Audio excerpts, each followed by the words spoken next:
આપણી સંસ્કૃતિનો અદ્ભુત સંબંધ છે પિતા અને પુત્રી. તે દિવસે પિતા એટલો ગરીબ બને, એટલો નિરાશ થઈ જાય, એને એટલી બધી અસર ઊભી થાય કે હું ઓફિસથી, મારી વાડીથી કે ખેતરથી, બહાર ગામથી ઘરે જતો તો એ દીકરી આમ નાચતી કૂદતી આવે ને કહે, બાપુજી આપને શું આપું?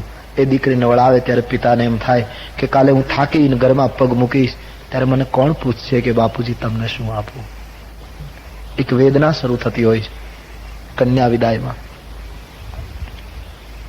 અને તેથી આજ હિમાચલ રડ્યા છે. મહારાણી મૈનાના ચરણમાં પુત્રીએ વંદન કર્યા.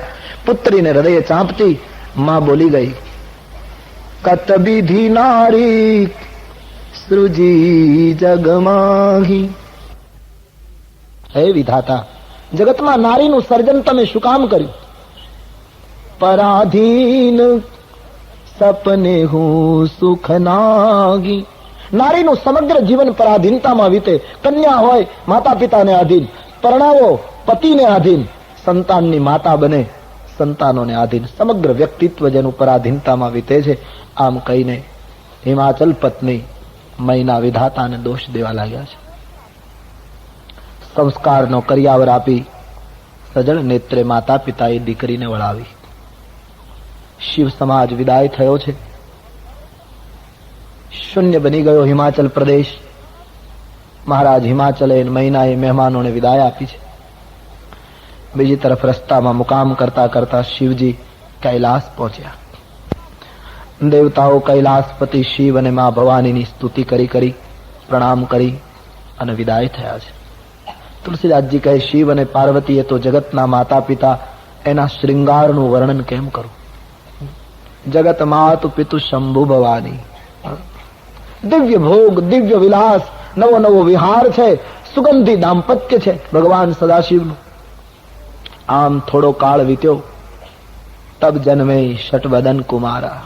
કાર્તિક સ્વામીનો જન્મ થયો છે, જેમણે તારકાસુરનો વિનાશ કરી દેવતાઓને નિશ્ચિંત કર્યા. શ્રદ્ધા અને વિશ્વાસના લગ્ન થયા પછી જે જન્મ થાય એનું નામ કાર્તિક સ્વામી. કાર્તિક સ્વામી તુલસીદાસજી પુરુષાર્થને કહે. શ્રદ્ધા અને વિશ્વાસના લગ્ન પછી જે તત્વ પ્રગટે એનું નામ પુરુષાર્થ. અને એવો પુરુષાર્થ જ સંશયનો વિનાશ કરી શકે. શંકર ભગવાન એટલે વિશ્વાસ, પાર્વતી એટલે શ્રદ્ધા, એનો એક પુત્ર કાર્તિક સ્વામી એટલે પુરુષાર્થ. પણ તુલસી કહે કેવલ પુરુષાર્થ હોય તો તકલીફ. એનો એક ભાઈ ગણપતિ છે અને ગણેશ એ વિવેકનું પ્રતીક છે. પુરુષાર્થમાં વિવેક હોવો જોઈએ. વિવેક વગરનો પુરુષાર્થ ઘાતકી સાબિત થશે.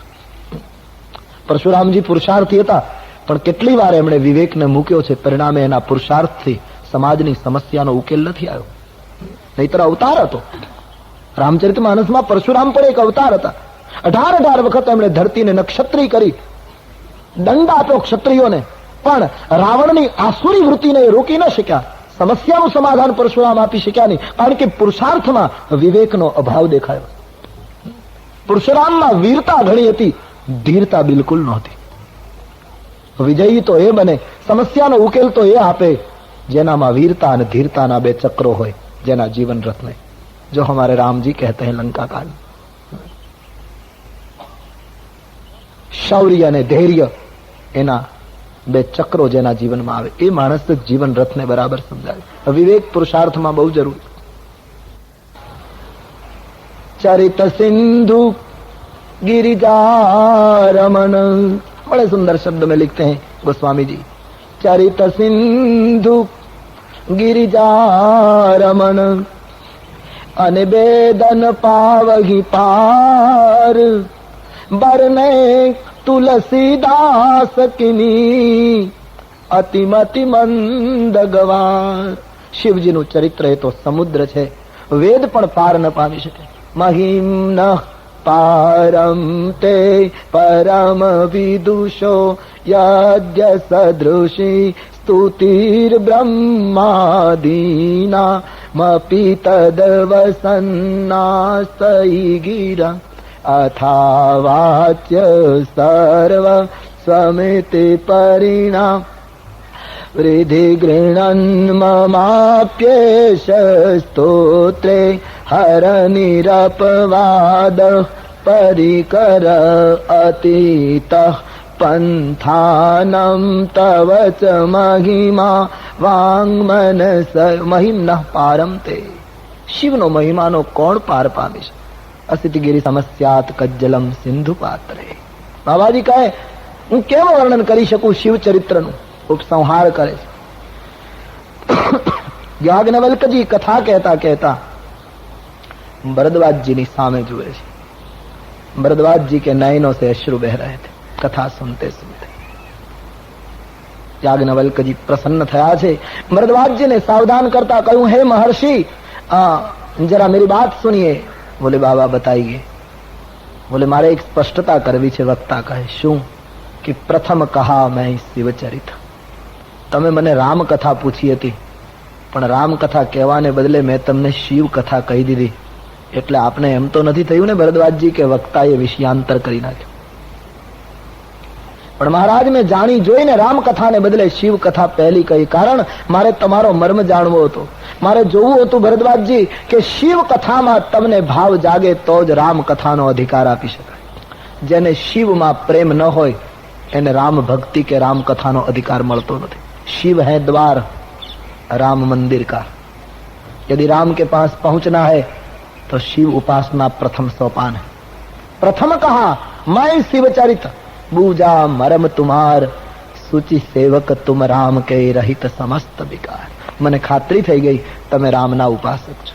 તુલસીદાસજીએ તો સ્પષ્ટ કર્યું કે રામ ભક્તની નિશાની જે છે કે એને છળ કપટ વગર શિવના ચરણમાં પ્રેમ હોય. જે માણસો શિવનો અપરાધ કરે, શિવ નામથી નફરત કરે, એને રામ ભક્તિ કોઈ દિવસ ન પ્રાપ્ત થાય. રામને મેળવવા હોય તો શિવ નામ જપો.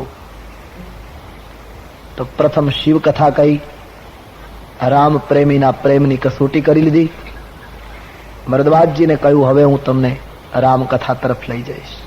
આમ પૂર્વ ભૂમિકા બાંધીને યાજ્ઞવલ્ક મહારાજ ભરદ્વાજજીને આગળનું પ્રકરણ શરૂ કરે છે. એ ભરદ્વાજજી,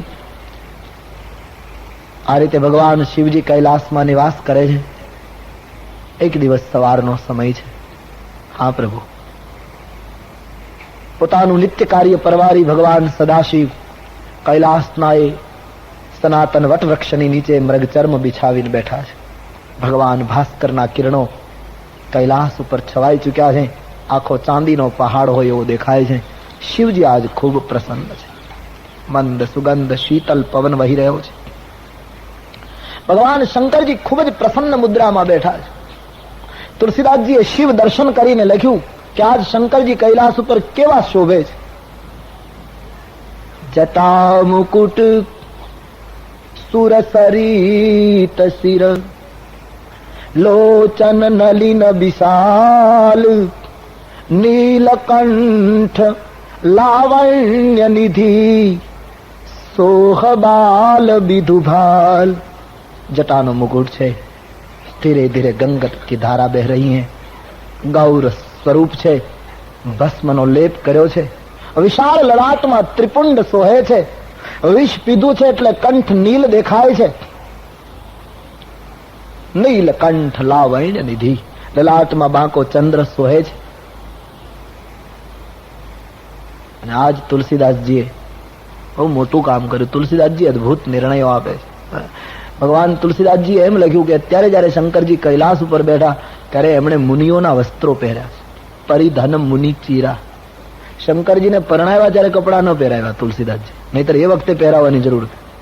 અને લગ્ન થઈ ગયા પછી કૈલાસના શિખર ઉપર બેઠા છે ત્યારે વસ્ત્રો પહેરાવ્યા. કારણ કે તુલસી કહે હે ભગવાન, રામની કથા કહેવા જાઓ છો તો તમારે પણ મર્યાદાથી કપડા પહેરવા જોઈએ, ક્યોંકि મર્યાદા પુરુષોત્તમ કી કથા કહેને જા રહે.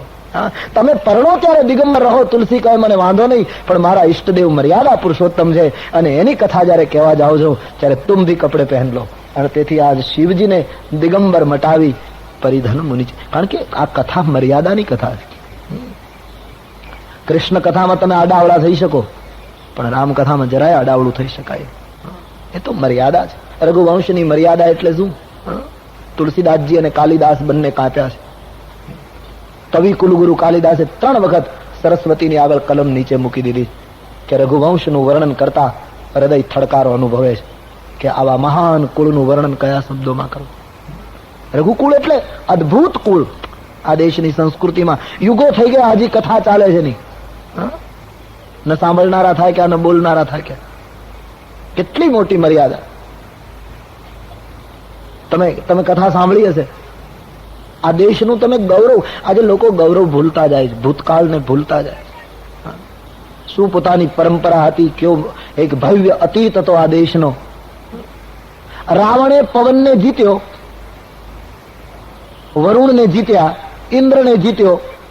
આ તો બધું પછી થયેલું. એના પહેલા આપણા ધર્મગ્રંથો કહે રઘુ મહારાજે પવનદેવને જીતી લીધેલા.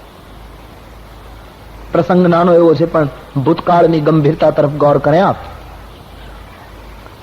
જયારે વાયુદેવ પ્રસન્ન થઈ ગયા રઘુ મહારાજના ઉપર, માગો, પવનદેવ હાજર થયા. હું આપનો સેવક બનીને ઉભો છું, વાયુદેવે કહ્યું. રઘુ મહારાજે પ્રણામ કર્યા. એ તો આપની મોટાઈ છે મહારાજ. બડે સનેહ લઘુન પર કરે. બોલે નહીં, આપે સાધના કરી, હું વાયુ તમારે તાબે થાવ, મને હુકમ કરો, મારે શું કરવા. બોલે મહારાજ, આપને હુકમ ન કરાય, પણ આપ મારી સાધનાથી પ્રસન્ન થઈને કૃપા કરતા હો તો મારી એક માંગણી છે આપની પાસે. શું? વાયુદેવને કહ્યું, બાપજી, તમે મારા ઉપર પ્રસન્ન થયા હો તો એક ઈચ્છા છે. રઘુ કહે, શું? કે મારા રાષ્ટ્રમાં, આ રઘુની માંગણી, મારા રાષ્ટ્રમાં, મારા રાષ્ટ્રની કોઈ બહેન બેટી પોતાને ગામથી બહાર ગામ જતી હોય અથવા તો બહાર ગામથી પોતાને ગામ આવતી હોય, એની પાસે સગવડ ન હોય અને પગે ચાલીને જતી હોય, રસ્તામાં એ બહેન કે બેટી થાકી ગઈ હોય અને એ થાક ઉતારવા માટે રસ્તાની બાજુમાં રહેલા કોઈ વૃક્ષની નીચે મારા રાષ્ટ્રની કોઈ બેન દીકરી થોડી વાર વિશ્રામ લેવા માટે સૂઈ જાય, તો હે પવનદેવ, મારી તમને એટલી જ પ્રાર્થના કે એ વખતે તમે એવી રીતે વહેજો કે મારા દેશની બેન બેટીનું વસ્ત્ર એના પગ ઉપરથી ઊંચું ન થાય. આ સિવાય વિશેષ મારી કોઈ માંગણી નથી. મારા રાષ્ટ્રની કોઈ પણ બેન બેટીની મર્યાદા સહેજ પણ પહેલી ન થાય એવી રીતે તમારા મારા દેશ ઉપર વહેવાનું છે. આ સિવાય મારી કોઈ ઈચ્છા નથી. હા, આ કુળની આ કથા છે. આટલી આ દેશમાં મર્યાદાનું જતન થયું છે, એની આ કથા છે. એટલા માટે તુલસી શંકરજીને પણ વસ્ત્ર પરિધાન કરાવ્યું. કેટલી અદભુત મર્યાદામાં આ દેશ જીવ્યો હતો. ભણવું જ જોઈએ, માણસે આગળ વધવું જ જોઈએ. દુનિયામાં અદ્યતનમાં અદ્યતન માણસની પાસે આપણી ખુરશી હોવી જોઈએ ભારતીયની, એમ આપણે ઈચ્છીએ. પણ એક વસ્તુ તો જરૂર સાધુ સમાજ તમારી પાસે અપેક્ષા રાખે કે તમારે મર્યાદાનું જતન કરવું જોઈએ. આ દેશમાં જન્મ્યા હતો, જેમ તેમ જીવવું હોય તો પરદેશમાં જન્મો. ગંગાના દેશમાં, હિમાલયના દેશમાં જો જન્મવું હોય તો ભારતીય સંતો અને શાસ્ત્રો કહેશે એમ જીવવું પડશે. કબૂલ કર્યા વગર છૂટકો નથી. આ દેશનો યુવક, આ દેશની યુવતી, આ દેશનો ભાઈ, આ દેશની બેન ધર્મગ્રંથ કહે એમ જીવે. ભણો, આગળ વધો, મર્યાદાનું જતન થવું. કેટલી કુરબાની પછી આ સંસ્કૃતિનું ઘડતર થયું છે. આપ ઇતિહાસ લો, ભૂતકાળને વાંચો. રામ રાજ્ય લાવવું હોય તો આ બધું કરવું પડશે. બાકી તો વાતો છે રામ રાજ્ય, કેવલ નિવેદનોથી રામ રાજ્ય કેમ આવે? રામ રાજ્ય લાવવા માટે તો સમાજમાં રામ ઉભા થવા જોઈએ, લક્ષ્મણની કુરબાની ઉભી થવી જોઈએ, સીતાની સહનશીલતા નિર્માણ થવી જોઈએ, કૌશલ્યાનું વાત્સલ્ય આવવું જોઈએ, તો રામ રાજ્ય આવે. અને આ બધું કરી શકીએ તો જ રામ રાજ્ય. બાકી તો બધાના મોઢામાં રામ રાજ્યની વાતો દુર્ગંધ મારે. જીવન રાવણ જેવું ને રામ રાજ્યની વાતો છે. કેમ શક્ય બને? રામ રાજ્ય કરવું હોય તો જીવવું પડશે, મર્યાદાનું જતન કરવું પડશે. અને આ દેશમાં હજી એ તત્વ દેખાય છે. આપણે કે અંદર તો પડ્યું છે, એને થોડીક હવા આપીને કોઈ ચિનગારીને પ્રગટાવી દે. કેટલી મોટી મર્યાદાની કથા છે. તુલસીદાસજી લખે, શંકરજી આજ વસ્ત્રો પરિધાન કરીને બેઠા છે. મર્યાદા પુરુષોત્તમનું ચરિત્ર ગાવું છે. શાંત મુદ્રામાં પ્રસન્નતાથી બેઠા છે. યાજ્ઞવલ્ક ભરદ્વાજજીને કહે, આ યોગ્ય સમય જોઈને પાર્વતીએ જોયું કે માનો ને માનો મારા પતિદેવ આજે ખૂબ પ્રસન્ન છે.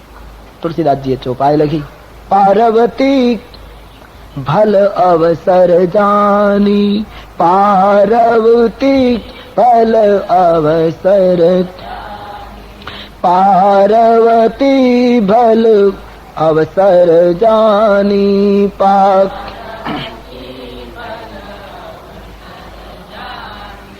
ગઈ શંભુ પહી માતુ ભવાની, ગઈ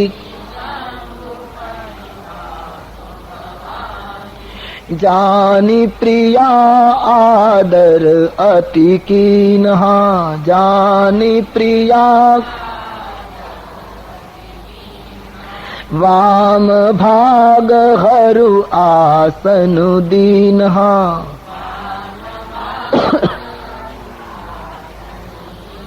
યોગ્ય સમય જોઈને પાર્વતી આવ્યા છે. શંકર ભગવાને પોતાના પત્નીને આદર આપ્યો છે. ડાબી બાજુએ બેસવાની સૂચના આપી છે.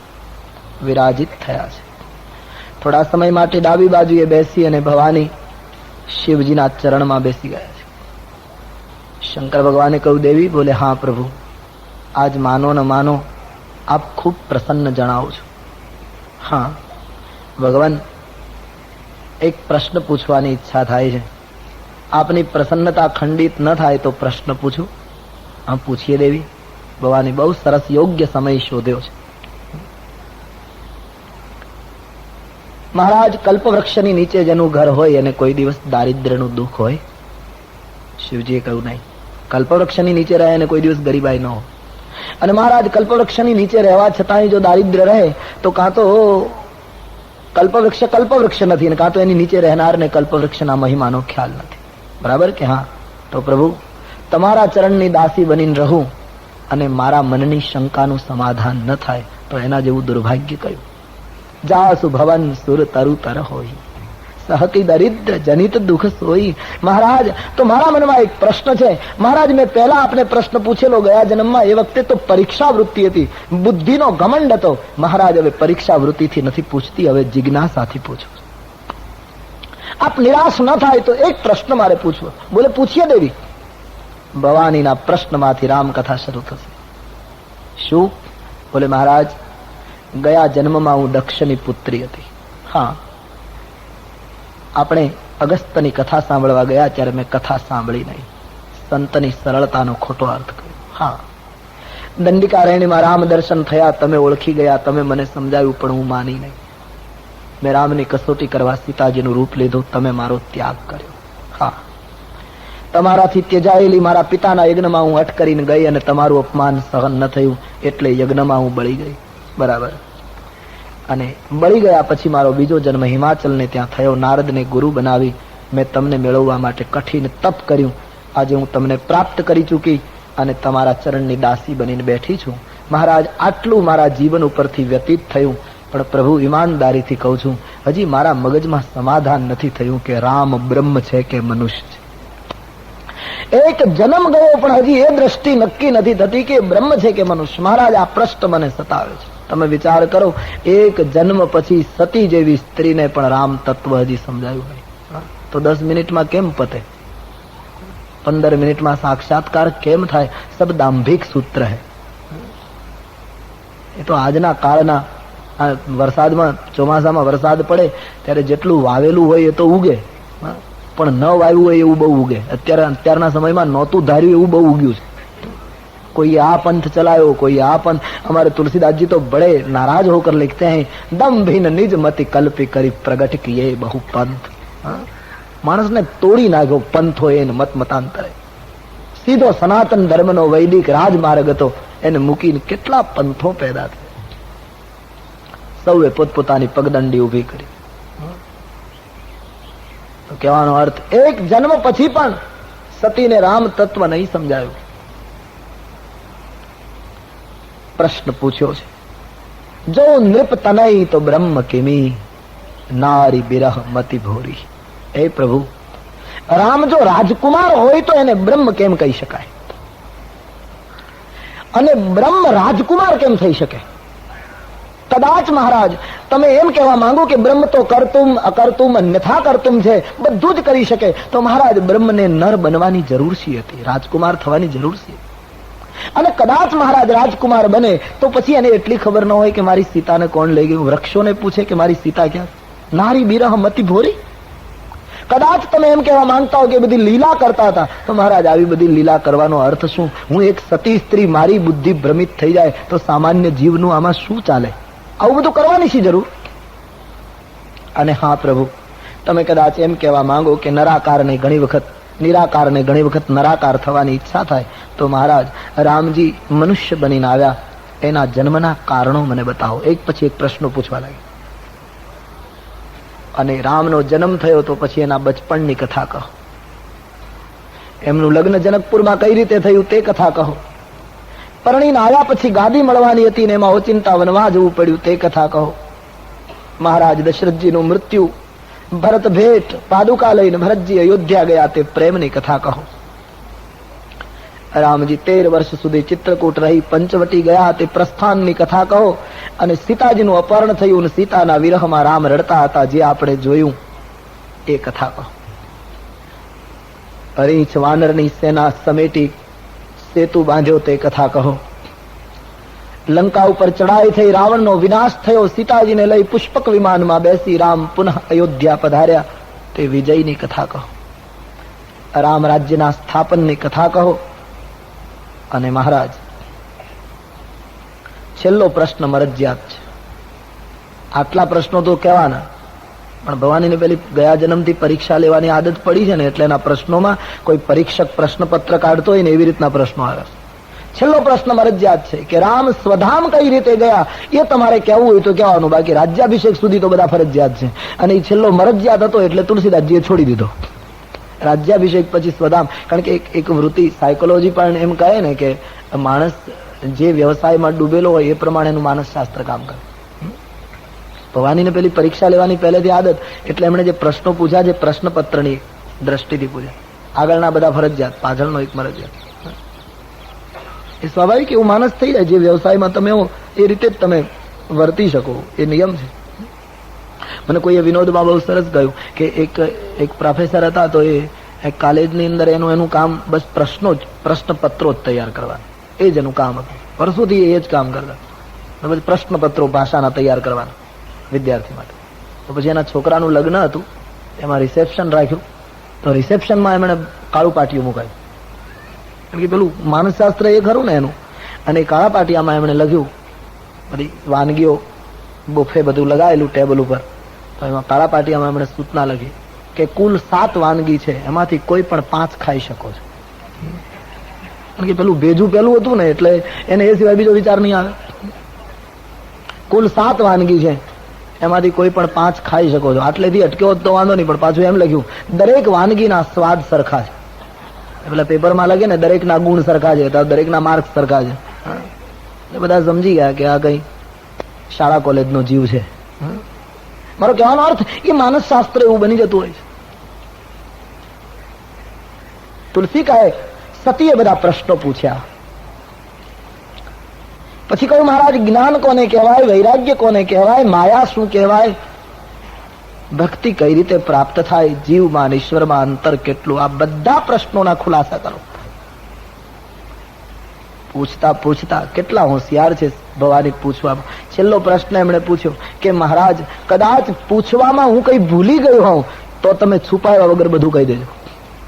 જદપી જો સીતા અનુ અધિકારી દાસી મન ક્રમ ભચન તુમારી ગૂઢો તત્વન સાધુ દુરાવઈ આરત અધિકારી જહ પાવ. મહારાજ હું તમારી ચરણની દાસી છું, જિજ્ઞાસાથી પૂછ્યું છે તો ગૂઢમાં ગૂઢ તત્વ પણ આપ છુપાવશો નહીં. ભગવાન શંકર હસી પડ્યા કે દેવી તમે પ્રશ્ન પૂછવામાં આખી રામાયણ મને કહી દીધી, એટલે રામકથાનો તમને પૂરેપૂરો ખ્યાલ છે. મારા મનથી હવે તમારા મનમાં કોઈ પેલું રહેતું લાગતું. શંકર ભગવાન સતીના પ્રશ્નોથી બહુ રાજી થયા એમ માનસનો અભિપ્રાય છે. જ્યાં ભવાની એ પ્રશ્નો પૂછ્યા અને શંકર ભગવાનને કથા કહેવાનો નિમંત્રણ આપ્યું, વિનંતી કરી, तुलसीदास जी के शब्दों સાંભળતા હર હિ રામ ચરિત સબ આય. શંકરજીના હૃદયમાં રામચરિત્ર ઉછાળા મારવા માંડ્યા.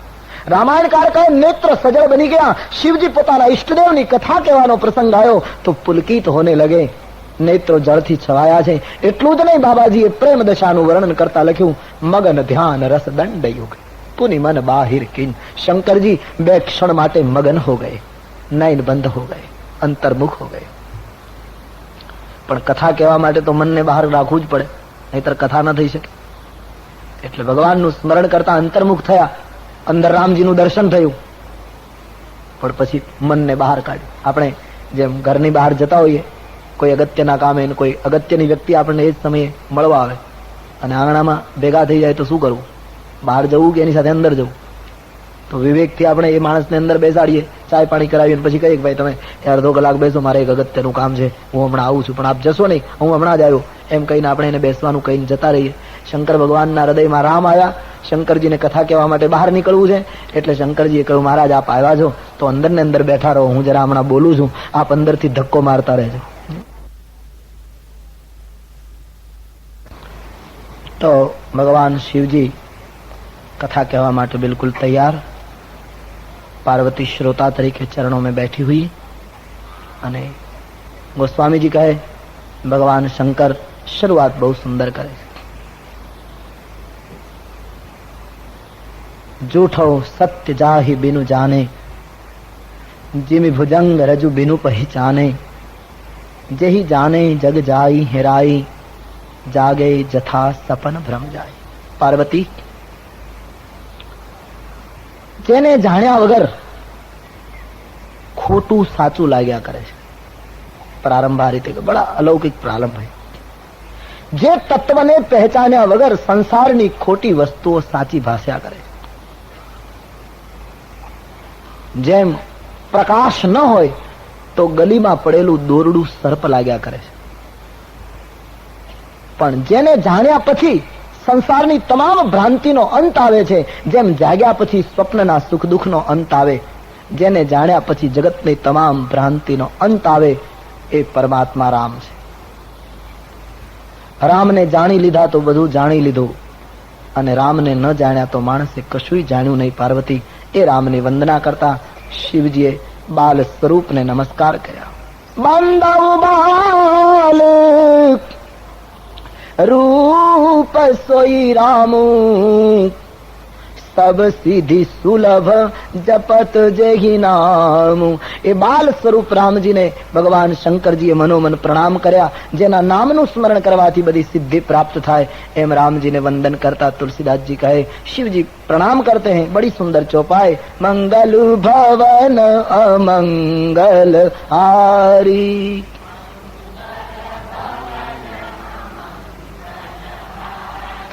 मंगल भवन अमंगल हारी,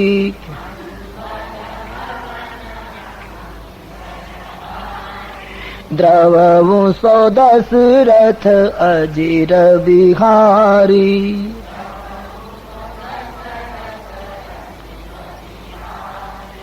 करी प्रणाम राम ही त्रिपुरारी, करी प्रणाम राम ही हर्षि सुधा सम गिरा उचारी, हर्षि सुधा सम. મંગલના ભવન અમંગલના હરતા દશરથના આંગણમાં રમનાર રામજીને બાર બાર નમસ્કાર કરી અમૃત સમાન વાણી શંકરજીએ ઉચ્ચારી અને પ્રથમ ઉચ્ચારણમાં બહુ સરસ વાત કરી. ધન્ય ધન્ય ગિરિરાજ કુમારી,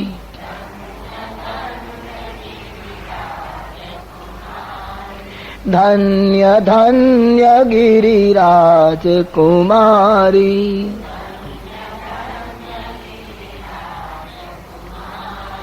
તોહી સમાન નહીં કહું ઉપકારી, તોહી સમાન નહીં. પાર્વતી તમને ખૂબ ધન્યવાદ, ખૂબ ધન્યવાદ, કારણ કે તમારા સમાન કોઈ ઉપકારી નથી. શું કામ? પૂછે હું રઘુપતિ કથા પ્રસંગા, પૂછે હું રઘુપતિ. सकल लोक जग पावनी गंगा।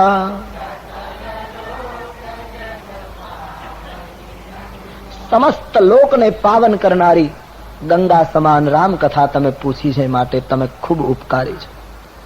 ભગીરથે જે ગંગા ઉતારી એ તો કેવલ ભારત વર્ષને પાવન કરી શકે, પણ આપ જે હવે ગંગાનું અવતરણ કરાવી રહ્યા છો એ તો સકલ લોક જગ પાવની ગંગા, સમગ્ર લોકનું કલ્યાણ કરશે.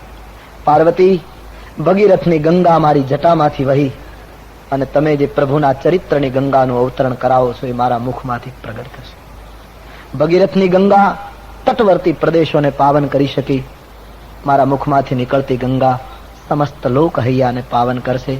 દેવી, આપે ભગવત કથા પૂછી અને જગત ઉપર મોટો ઉપકાર કર્યો છે.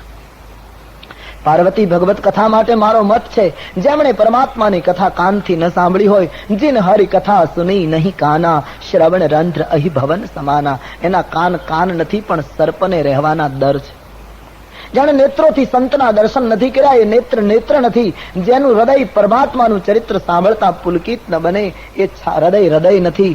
એ મસ્તક કડવું તુંબડું છે, જે સંત અને ગુરુના ચરણમાં નમતું નથી. આપે દિવ્ય કથા પૂછી છે દેવી. રામ કથા માટે શું કહું? શંકર ભગવાને કહ્યું, રામ કથા એ તો રામ કથા સુંદર કર તારી, સંશય વિહંગ ઉડાવનિહારી. રામ કથા એ તો તાળી છે, જેમ તાળી પાડે ને પંખી ઉડી જાય એમ માનવીના હૃદયમાં રહેલા સંશયના પંખીને ઉડાડવામાં રામ કથા એ સુંદર કરતારી. આપના પ્રશ્નો મને ગમ્યા. મારા મત પ્રમાણે દેવી તમારા મનમાં આવે કોઈ શોક મોહ સંદેહ નથી. આપે જિજ્ઞાસાથી કથા પૂછી છે, પણ છતાંય પાર્વતી એક વાત કહું, આપની એક વાત મને નથી ગમી. શું મહારાજ? તુમ જો કહા રામ કો આના. તમે હજી એમ કહો છો કે રામ કોઈ બીજા છે, રામ બ્રહ્મ નથી. આ વાત મને નથી ગમી દેવી. આવી વાત કોણ કરે? મુકુર મલિન અરુનયન બિહીના, રામ રૂપ દેખઈ કિમી દીના. આવા માણસો આવી વાત કરે. આપ તો આદ્ય શક્તિ છો દેવી. રામ પરમ પ્રકાશ રૂપ છે, ત્યાં મોહના અંધકારને સ્થાન નથી, ત્યાં વિજ્ઞાનના વિહાનને કોઈ અવકાશ. वो તો સતત જાગૃત સ્થિતિ છે. રામ તત્વ એટલે પાર્વતી, જેની અંદર કોઈ વસ્તુ નાખીએ તો ઉમેરો ન થઈ શકે, કોઈ વસ્તુ લઈએ તો ઉણપ ના આવી શકે. આ તત્વ રામ ભવાની, જેને સમજ્યા વગર જગતમાં કશું જાડ્યું નથી એમ સાબિત થાય છે. એ મારા ઈષ્ટદેવ પરાત પર બ્રહ્મ પોતે નરાકાર બનીને ધરતી ઉપર આવેલા, જેના માટે કોઈ આમ છે એમ કહી શકે નહીં. વેદ પણ નેતિ કહે, વર્ણન કર્યા પછી કહે કે આમ નહીં, આમ જ છે બ્રહ્મ, એમ કોઈ કહી શકતું નથી.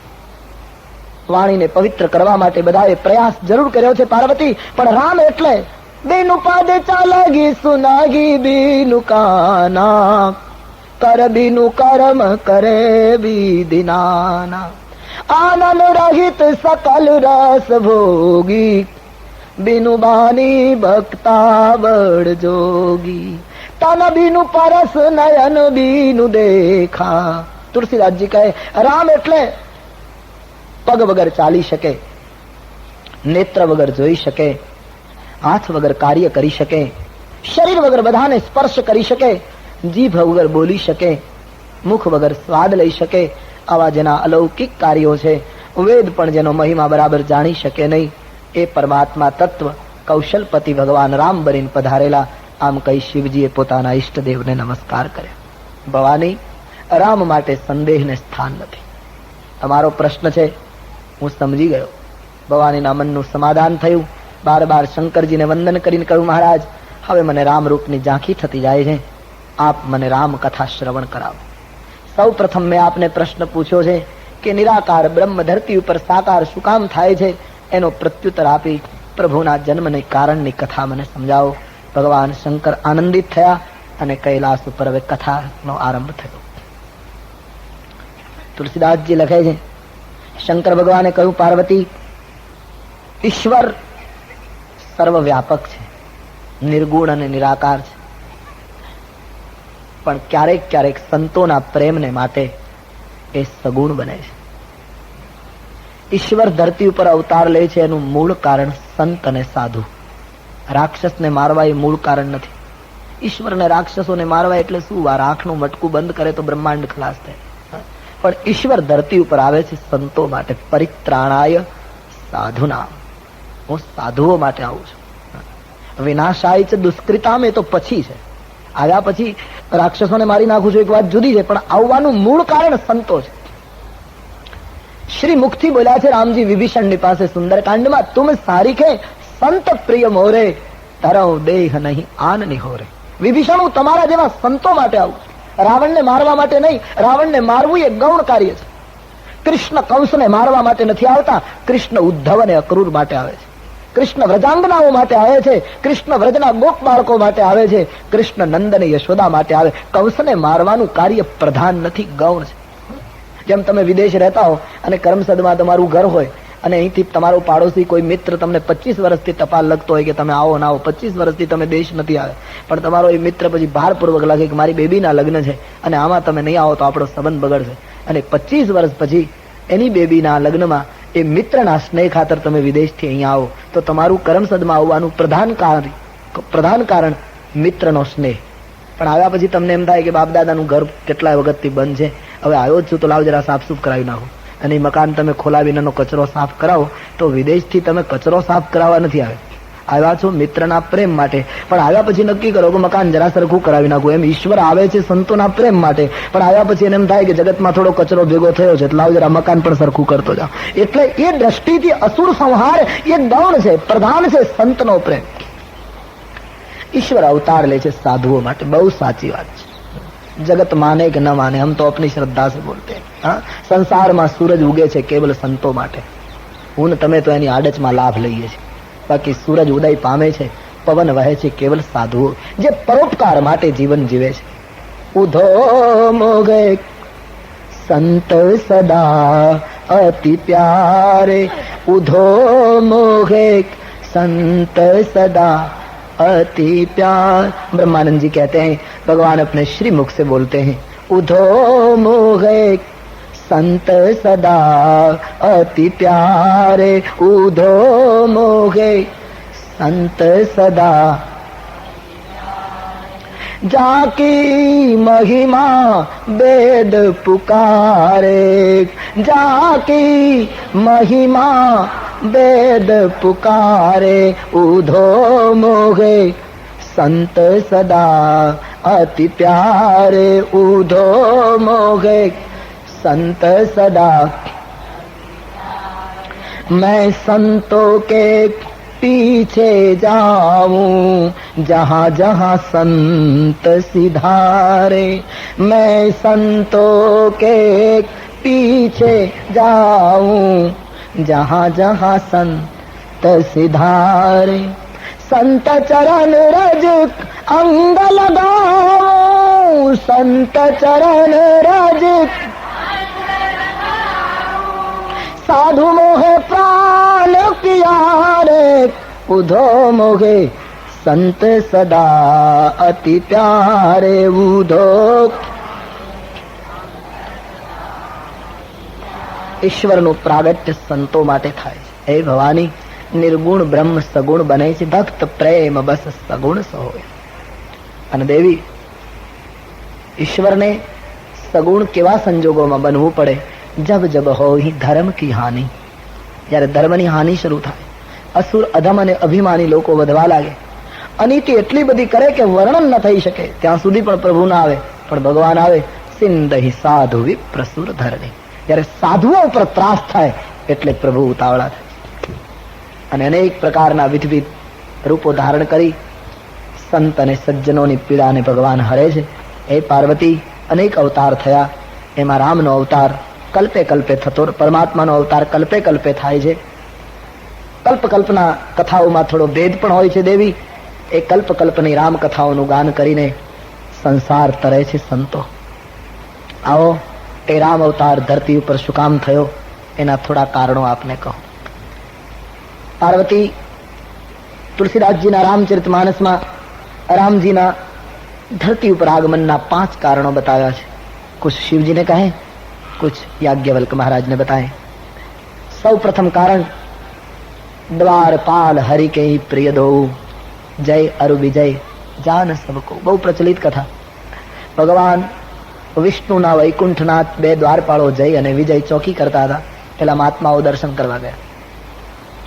દ્વારપાળોને એમણે પૂછ્યું નહીં. મહાત્માઓને એમ કે અમારે પૂછવાની શી જરૂર, એટલે દ્વારપાળોને પૂછ્યા વગર સીધા અંદર જવા ગયા. તો દ્વારપાળોનો અહમ ઘવાયો. એને એમ થયું કે અમને પૂછ્યા વગર જો અંદર જઈ શકાતું હોય તો અમને અહીંયા ઉભા રાખવાની જરૂર છે. એનો અહમ ઉપર ચોટ આવી એટલે મહાત્માઓને અટકાવી દીધા. અને મહાત્માઓને અટકાવ્યા એટલે મહાત્માઓને ગુસ્સો આવ્યો અને એમણે ક્રોધ કરીને શાપ આપ્યો. તમે વિચાર કરો સૂક્ષ્મ ભાવથી કે વૈકુંઠના દ્વાર ઉપર દ્વારપાળો ઉભા છે, છતાં હજી અહમ ગયો નથી. અહંકાર કેટલો ખતરનાક છે. દ્વારપાળોનો અહમ ગયો નથી, એમ મહાત્માનો ક્રોધ ગયો નથી. બંને બીમારી ક્યાં પણ ચાલુ છે. वैकुंठ के द्वार पर भी यही बीमारी लगी हुई. પેલા એ અહમ કર્યો, દ્વારપાળો હતો તો સંતોએ ક્રોધ નહીં કરવો જોઈતો, પણ મહાત્માઓને ક્રોધ આવી ગયો કે તમે હરિદર્શનમાં બાધા કરો છો, જાઓ, બંને જણા રાક્ષસ થઈ જશે. 7 જન્મ લેવા પડશે. તમે એમ માનો છો કે વૈકુંઠ આવ્યા પછી પતન નથી? અહીંથી પણ પતન શક્ય છે. આમ શાપ આપ્યો, તકરાર થઈ, ભગવાન આવી ગયા. મહાત્માઓને કહ્યું દ્વારપાળોએ પોતાની ભૂલ કરી, પણ આપ સંત છો મહારાજ, આપે દયા કરવી જોઈએ. ભગવાનની દરમિયાનગીરીથી મહાત્માઓએ દ્વારપાળોને કહ્યું તમારે શાપ તો મળ્યો એટલે જન્મ તો લેવો પડશે ધરતી ઉપર. 7 જન્મ લીધા પછી પ્રભુને મળી શકશો, પણ જો ઈશ્વરની સાથે વેર બાંધશો તો 3 જન્મે મળી શકશો. આટલું કહીને મહાત્મા જતા રહે. દ્વારપાળોને અહંકાર આવ્યો અને મહાત્માઓને ક્રોધ આવ્યો. આનો અર્થ એમ થાય કે એક અવિચારમાં બીજો અવિચાર ભળે પછી રાવણનો જન્મ થાય. આ સૂત્ર છે. દ્વારપાળોનો અવિચાર એમણે સંતોને અટકાવવા નહોતા જોઈતા, પણ દ્વારપાળોએ કદાચ અવિચાર રજૂ કર્યો તો મહાત્માઓએ પોતાનો વિચાર શક્તિનો પ્રયોગ કરવો જોઈતો હતો, પણ મહાત્માઓએ અવિચારી પગલું ભરીને ક્રોધ કર્યો. એક અવિચારમાં બીજો અવિચાર જયારે ભેગો થાય છે, આ બેના ઘર્ષણમાંથી યાની બંનેના સંયોગથી જગતમાં રાવણ જન્મે છે. તો આ બંને દ્વારપાળો પહેલા જન્મમાં પાર્વતી હિરણાક્ષ અને હિરણ્યકશિપુ બન્યા. એને મારવા માટે પ્રભુને 2 અવતાર લેવા પડ્યા, એક વરાહ અને એક નરસંગ. એના એ બંને જય વિજય ત્રેતાયુગની અંદર રાવણ અને કુંભકર્ણ બન્યા. ભગવાનને રામ અવતાર લેવો પડ્યો અને એ જ બંને દ્વારપાળો કૃષ્ણ અવતારમાં દંતવક્ર અને શિશુપાલ બન્યા. ભગવાનને કૃષ્ણ અવતાર લેવો પડ્યો. મુક્તન ભય હતે ભગવાના 3 જન્મ દ્વિજ વચન પ્રમાના. 3 જન્મ ધારણ કર્યા. શાપ હતો એટલા માટે એક જન્મે ભગવાન મારવા આવે છતાંય મુક્ત નહોતા થયા, કારણ કે 3 જન્મ લેવાની વાત હતી. તો એક કારણ જય વિજયને મળેલો શાપ, એ રાવણ કુંભકર્ણ બન્યા અને એટલા માટે પ્રભુને આવવું પડ્યું. બીજું કારણ, એકવાર સંસારમાં જાલંધર નામનો એક રાક્ષસ ઉત્પન્ન થયો. એમણે દેવતાઓને ખૂબ ત્રાસ આપ્યો. શંકર ભગવાન પણ એની સાથે સંગ્રામમાં નિષ્ફળ ગયા. અને એનું કારણ કેવલ જાલંધરની પત્ની વૃંદા સતી હતી. એનો પાતિવ્રત્ય ધર્મ એટલું ઊંચું હતું કે સતીના સતીત્વને લીધે જાલંધર અધર્મી હોવા છતાં મરતો નહોતો. ભગવાન વિષ્ણુને દેવતાઓએ ફરિયાદ કરી કે મહારાજ કોઈ પણ હિસાબે જાલંધર મરે એવું કરો. અને ભગવાનને થયું કે આ સતીનું સતીત્વ જ્યાં સુધી હશે ત્યાં સુધી જાલંધર નહીં મરે. ભગવાને કપટ કરી અને સતીનું સતીત્વ તોડ્યું, એનું ભંગ કર્યું. છલ કરી તારેવું તાસુ વ્રત. ઘણી વખત આ પ્રસંગ રૂચતો નથી ઘણાને કે ભગવાન કપટ કરે અને એક સતીનું સતીત્વ તોડે, તો આમાં ધર્મ ક્યાં આવ્યો? ઈશ્વર જ જો આવું પગલું ભરે. પણ મારે આપને એટલું જ કહેવું કે તુલસીદાસજીએ બહુ ક્રાંતિકારી વાત કરી. અહીંયા જાલંધર અધર્મ છે, એની પત્ની ધાર્મિક છે. એ ધાર્મિક પડદાની પાછળ અધર્મ પોષાતો હતો. તુલસી કહે ધર્મના પડદાની પાછળ જો અધર્મને પોષણ મળતું હોય તો એ ધર્મનો પડદો ચીરીને જો અધર્મનો નાશ થતો હોય તો એવા ધર્મના પડદાને પણ ચીરી નાખો. સીધી વાત. ધર્મની પાછળ જો અધર્મને પોષણ મળે તો એવો ધર્મ નથી. ભગવાનને લાગ્યું હશે કે આ એક સતીનું સતીત્વ તોડું, નહીં ભારતની બધી સતીઓ બચી જાય, નહીતર આ જાલંધર એટલો વિજય થશે કે દુનિયામાં કોઈ સતીનું સતીત્વ નહીં રહેવા દે. આખા શરીરમાં રોગ પહોંચે એના પહેલા ડોક્ટરો જેમ એક આંગળી કાપી નાખવાનો વિચાર કરે કે એક સડો જો બંધ કરવો હોય તો એક આંગળી કાપી નાખો તાકી આખું શરીર વિરુદ્ધ થઈ જાય. એમ એક જાલંધરને મારી સમાજની વ્યવસ્થાને રોગથી વિહીન કરવા માટે પ્રભુનું આ કઠોર પગલું હતું.